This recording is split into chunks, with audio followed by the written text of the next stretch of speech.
মৰমৰ ছাত্ৰ ছাত্ৰীসকল, গ্ৰামাৰৰ ইম্পৰ্টেণ্ট এটা টপিক যি হ'ল ডিটাৰমিনাৰ্ছ। চ' আমি আজি শিকিম determiners. Dash sun rises in the east, আৰু অপশ্যন দিছে এ আছে a, B an, C the আৰু ডি ছাম। তেন্তে এনচাৰ কি হ'ব?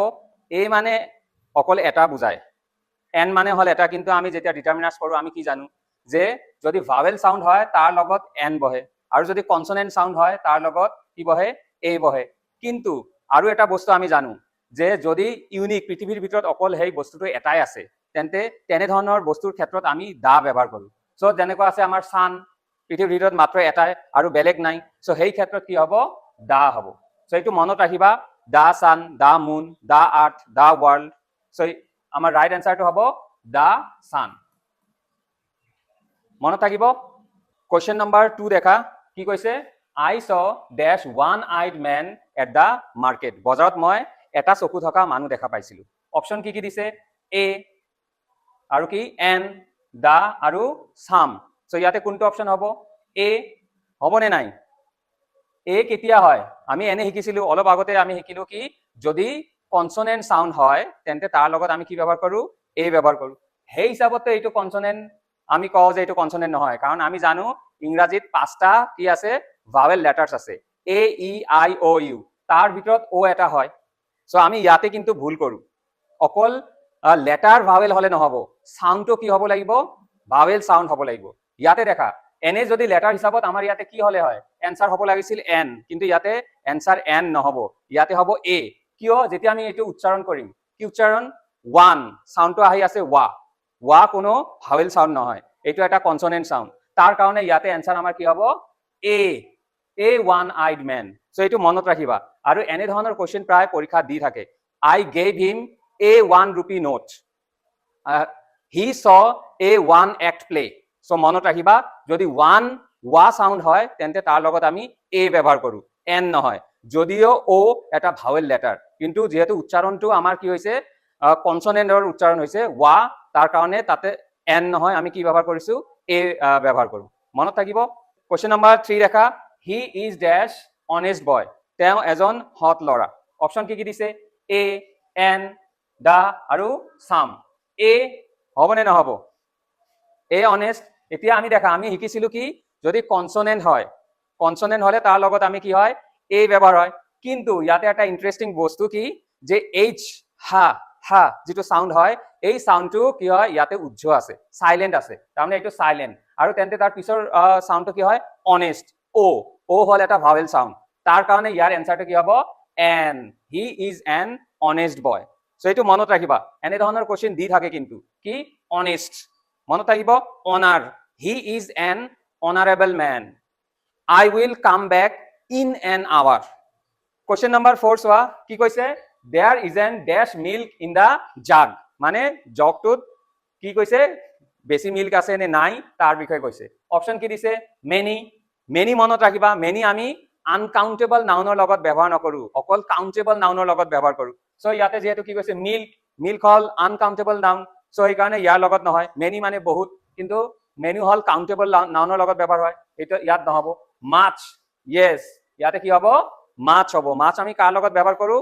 আনকাউণ্টেবল নাউনৰ লগত। চ' সেইকাৰণে এনচাৰটো হ'ব there is not much milk in the jug.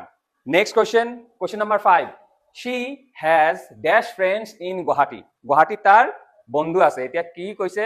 Answer option কি কি হ'ব? A few, little, each. A few মানে কেইটামান বা কেইজনমান, আৰু ফিউ যদি কয় মানে প্ৰায় নাইয়ে, নেগেটিভ ক্ষেত্ৰত আমি ব্যৱহাৰ কৰোঁ। যদি মই কওঁ she has dash friends in Guwahati, যদি মই কওঁ few friends, তেন্তে এইটো বুজাব গুৱাহাটীত তাইৰ প্ৰায় বন্ধু নাই। কিন্তু ইয়াতে কি বুজাইছে? হয়তো অলপ কেইজনমান বন্ধু আছে। সেইকাৰণে আমাৰ এনচাৰ কি হ'ব? she has a few friends। আৰু ফ্ৰেণ্ড যিহেতু হ'ল কাউণ্টেবল নাউন, তাৰ কাৰণে ইয়াতে a few হ'ব। চ' মনত থাকিব এনচাৰ কি? Option A, she has a few friends in Guwahati. আৰু লিটিল নহয়, কাৰণ লিটিল কাৰ লগত ব্যৱহাৰ হয়? আনকাউণ্টেবল নাউনৰ লগত। কিন্তু আমাৰ ফ্ৰেণ্ড যিহেতু কাউণ্টেবল নাউন, তেন্তে ইয়াত সেইকাৰণে লিটিল নহ'ব, এনচাৰ হ'ব এ ফিউ ফ্ৰেণ্ডছ। মনত থাকিব। Next question number 6, dash Ganga is a holy river. মানে গংগা এটা পবিত্ৰ নদী। অপশ্যন কি কি দিছে? A, next option an, option C the আৰু অপশন ডি সাম। আমি জানো ডিটাৰমিনাৰ্ছৰ ৰুলছত পঢ়িছিলো যদি নদীৰ নামৰ আগত কি ব্যৱহাৰ কৰো আমি দা। সো যেহেতু গংগা এটা নদী তাৰ কাৰণে তাৰ নামৰ আগত কি হ'ব দা গংগা। যেনেকৈ আমাৰ অসমৰ এটা নদী আছে ব্ৰহ্মপুত্ৰ, তেন্তে কি হ'ব দা ব্ৰহ্মপুত্ৰ। আৰু যদি মাউণ্টেইন ৰেঞ্জ যেনেকুৱা হিমালয়া, তেন্তে কি হ'ব দা হিমালয়া। অচেন মানে মহাসাগৰ, এইবিলাকৰ লগতো আমি কি ব্যৱহাৰ কৰো দা ব্যৱহাৰ কৰো। সো দাৰ ব্যৱহাৰটো ভালকে মনত ৰাখিবা। ৰিভাৰ, মাউণ্টেইন আৰু হিষ্টৰিকেল মনুমেণ্টছ যেনেকুৱা আছে আমাৰ তাজমহল, তেন্তে কি হ'ব তাজমহলৰ লগতো কি হ'ব দা তাজমহল। নেক্সট কুৱেশ্যন দেখা, কুৱেশ্যন নম্বৰ 7 দেখা, do you have dash idea about this problem, মানে এই সমস্যাৰ বিষয়ে তোমাৰ কিবা ধাৰণা আছে নেকি? কি কি অপশ্যন দিছে? সাম মানে কিছুমান, আৰু ইয়াতে নেক্সট অপশ্যন এনি মানে যিকোনো বা কিবা, মাছ আৰু কি দিছে লিটিল। এতিয়া দেখা আমি ডিটাৰমিনাৰ্ছত আমি শিকিছিলো কি যদি নেগেটিভ সেন্টেন্স হয় বা ইন্টাৰোগেটিভ সেন্টেন্স হয় তেন্তে তাৰ লগত আমি কি ব্যৱহাৰ কৰো এনি ব্যৱহাৰ কৰো। তেন্তে আমাৰ এনসাৰ কি হ'ব do you have any idea about this problem, তোমাৰ এই সমস্যাটোৰ বিষয়ে কোনো ধাৰণা আছেনে? নেক্সট কুৱেশ্যন দেখা, question number 8, she was late because of dash traffic. Option A many, option B much, option C several আৰু অপশ্যন ডি little। ইয়াতে ট্ৰাফিক কি হয় কাউন্টেবল নে আনকাউন্টেবল নাউন? ট্ৰাফিক হল আনকাউন্টেবল নাউন, তাৰ কাৰণে ইয়াতে কি এনসাৰ হ'ব much। she was late because of much traffic। আৰু লিটিলও আনকাউন্টেবল নাউনৰ লগত হয়, কিন্তু লিটিল মানে তো প্ৰায় নাই, তাইৰ দেৰি হৈছে ট্ৰাফিক বেছি থকাৰ কাৰণেহে।